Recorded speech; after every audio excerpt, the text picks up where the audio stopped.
Ada pasangan suami istri yang bernama Zakaria dan Elisabeth. Zakaria adalah seorang imam waktu zaman Herodes Raja Yudea.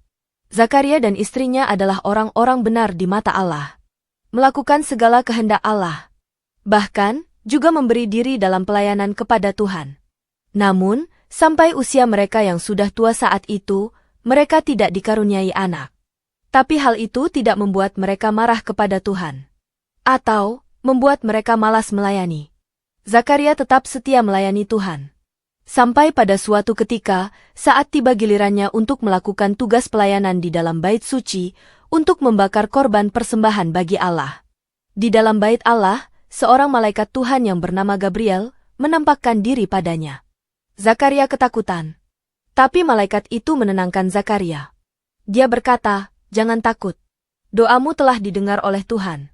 Ternyata, Zakaria dan istrinya selalu berdoa supaya bisa memiliki anak. Malaikat mengatakan bahwa Elisabeth akan mengandung. Zakaria sangat terkejut, karena dia tahu mereka sudah tua dan mustahil lagi untuk memiliki anak. Malaikat bahkan sudah menyampaikan bahwa anak yang akan dilahirkan adalah laki-laki dan harus diberi nama Yohanes. Anak ini akan membawa sukacita dan kebahagiaan bagi orang tuanya dan bagi banyak orang.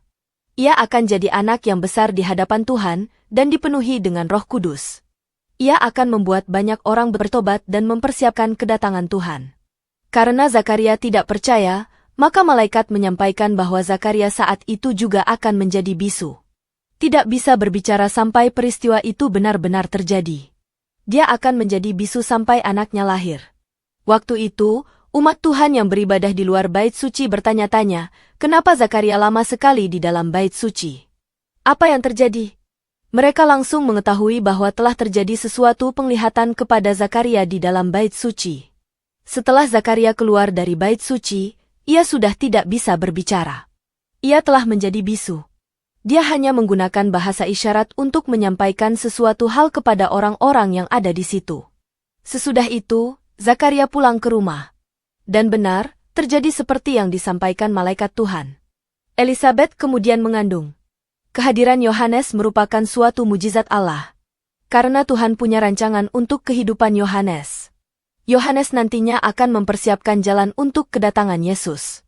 Sama seperti Yohanes, yang telah dinubuatkan untuk mempersiapkan jalan bagi Tuhan.